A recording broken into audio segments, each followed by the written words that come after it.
রয়েছে লজ্জা স্থানে হাত দিলে, পুরুষ নিজের লজ্জা স্থান অথবা মহিলা লজ্জা স্থানে হাত দিচ্ছে উজুর পরে, এতে উজু ভঙ্গ হবে কি হবে না, এই মর্মে হাদিস পরস্পর বিরোধী দুই রকম রয়েছে, যার ফলে ফুকাহাদের ইখতিলাফ হয়েছে। তবে বেশি যেটা শক্তিশালী হাদিস, সেই হাদিস এটা হচ্ছে লজ্জা স্থানে স্পর্শ করলে উজু নষ্ট হয়ে যায়। একদল বলছেন যে লজ্জা স্থান স্পর্শ করলে উজু নষ্ট হয়, আর একদল বলছে লজ্জা স্থান শরীরের একটা অঙ্গ, সুতরাং স্পর্শ করলে উজু নষ্ট হয় না, যেমনই স্পর্শ হোক না কেন। আর একদল মাঝামাঝি, তারা বলছেন যে কামভাব নিয়ে যদি স্পর্শ হয়, টাচ হয়, কামভাব মানে যৌন চাহিদার সাথে, মানে স্পর্শের সময় একটু যৌন চাহিদা জেগে উঠেছে, তাহলে উজু নষ্ট হয়ে যাবে। তারা বলছেন যে কারণ তাতে মজিবের আশঙ্কা আছে, যখন রুকু সিজদা যাবেন, ঝুঁকবেন, একটু নড়াচড়া হবে, তখন মজি বেরিয়ে যাওয়ার আশঙ্কা আছে, সেই জন্য উজু ভঙ্গ হয়ে যাবে। কারণ আপনি স্পর্শ করেছেন সাধারণ ভাবে নয়, আপনি আপনার কাম ভাব নিয়ে, আপনার মনের চাহিদা, যৌন চাহিদা নিয়ে। জি, তো এই হচ্ছে তিনটি মত। তার মধ্যে সতর্কতা হচ্ছে যে উজু ভঙ্গ হয়ে যায়, কারণ বুসরা বিনতে সাফওয়ান রাদিয়াল্লাহু তাআলা আনহা থেকে বর্ণিত হাদিস, নবী করিম সাল্লাল্লাহু আলাইহি ওয়াসাল্লাম বলেছেন, মান মাসসা যাকারাহু, কেউ যদি নিজের লজ্জা স্থান স্পর্শ করে, ফালা ইউসাল্লি, নামাজ পড়বেন হাতে যতক্ষণ পর্যন্ত উজু না করে নেবে। ইমাম আহমদ বর্ণনা করেছেন, আবু দাউদ, নাসাই, তিরমিজি এবং ইমাম তিরমিজি হাদিসটিকে সহিহ বলেছেন। ইমাম ইবনে তাইমিয়া রাহমাতুল্লাহ শাইখুল ইসলাম বলছেন ইস্তেহবাব, কয়েকটি ক্ষেত্রে তিনি উজু মুস্তাহাব বলেছেন, উজু ভঙ্গ হয়ে যায় আর উজু করা ফরজ এরকম বলেনি। তার মধ্যে একটি হচ্ছে আকিবা জামবে, গুনাহ হলে, উজু ছিল, উজু থাকা অবস্থায় গুনাহ হয়েছে, তাহলে তিনি বলছেন যে এই গুনাহগার ব্যক্তির জন্য উজু করে নেওয়া, যে কোনো গুনাহ করলে উজু নষ্ট হয় না, কিন্তু উজু করে নেওয়া মুস্তাহাব। কেন? যে গুনাহগুলি উজুর মাধ্যমে কি হবে, ঝরবে, ঝরবে, সাগীরা গুনাহ ঝরবে, আর কাবীরা গুনাহ যেন তওবা শর্ত, তওবা না হলে এমনি ঝরে যাবে না, শুধু নামাজ পড়ে আর উজু করে শুধু ঝরে যাবে কাবীরা, তা হবে না।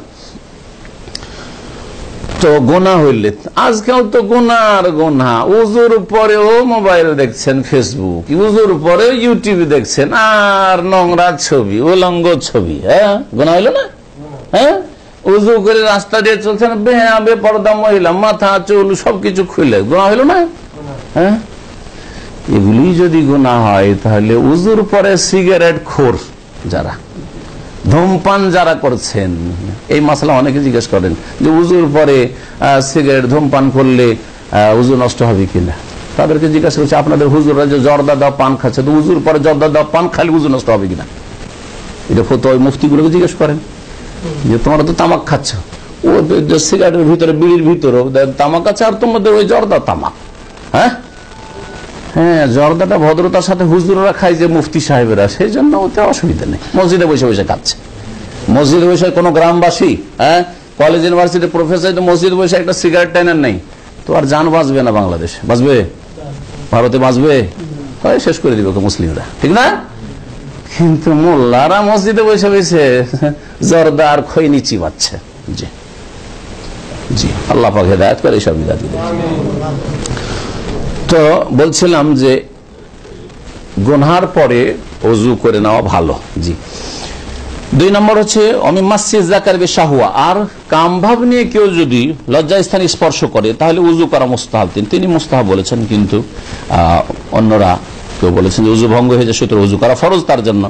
আর এক দল বলছেন না, উযু নষ্ট হয় না। ওয়া কাযা মাসসুন নিসা লিশাহওয়া, স্ত্রী জাতি, নারী জাতিকে স্পর্শ করলে উযু নষ্ট হয় কি হয় না, এই মর্মে কয়েকটি মত রয়েছে। একটি মত হচ্ছে যে মহিলাদেরকে স্পর্শ করে উযু নষ্ট হয় না। যদি উযু নষ্ট হয়ে যেত, তাহলে আজকাল হজ করাই মুশকিল, হারামে গিয়ে নামাজ পড়াই মুশকিল, রমজান মাসে আর হজের সময় করা যাবে।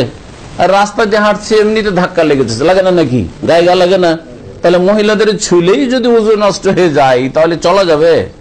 চলে যাবে না। তাহলে এই ফতোয়া ভুল, যে মহিলাদের ছুলে উযু নষ্ট, এটা হচ্ছে ইমাম শাফির ফতোয়া, এটা শাফি মাযহাবের ফতোয়া, এটা ভুল ফতোয়া। এই কথার মাধ্যমে জানিয়ে দিতে চাইছি আমাদের মুসলিম ভাইদেরকে যে আমরা বিশেষ কোনো মযহাব সম্পর্কে বিদ্বেষ রাখি না। যে কোনো মযহাব ভুল ফতোয়া থাকলে ওটাকে ভুল বলি। এখন বললাম শাফি মাযহাবের এই ফতোয়া হচ্ছে ভুল, মানে যেহেতু বাংলাদেশে বা ভারতে অধিকাংশ মেজরিটি হানাফি, আর আমাদের আলোচনাগুলিতে ওদের যখন ভুলগুলি তুলে ধরি, তখন ভাবি যে আরে হানাফি মযহাব বিদ্বেষী। না, আমরা কোনো মযহাব বিদ্বেষী না, আমরা কোরআন এবং হাদিসের আমরা ভক্ত, আল্লাহ এবং রাসূলের ভক্ত, ওহীর ভক্ত আমরা।